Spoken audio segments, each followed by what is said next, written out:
siyaasi nuux cusmaan abakar oo ka tirsanaa golaha dhexe xisbiga mucaaradka wadani ayaa maanta si rasmi ah u shaaciyay inuu iska casilay xilkii iyo xubinnimadii xisbiga mucaaradka wadani oo muddo ka tirsanaa.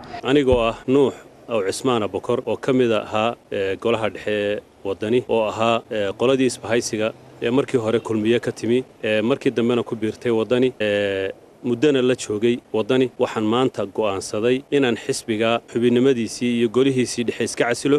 nuux cusmaan abakar ayaa sheegay inuu go'aan ka qaatay kadib markii uu ku qanci waayay hogaaminta musharaxa xisbiga wadani cabdiraxmaan maxamed cabdilaahi ciro.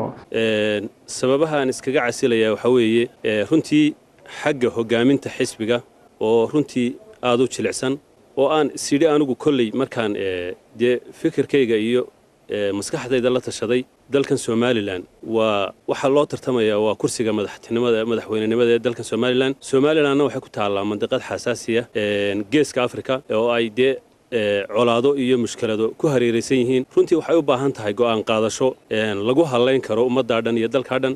markaan sidii musharaxa wadani go'aan qaadashada iyo xaaladaha adag kama saari karo ayaan go'aansaday inaan xisbiga iska casilo oo aan u arkay inaanu hogaaminta ku saxsanayn wadanka. xasan galadho Cable TV Hargeysa.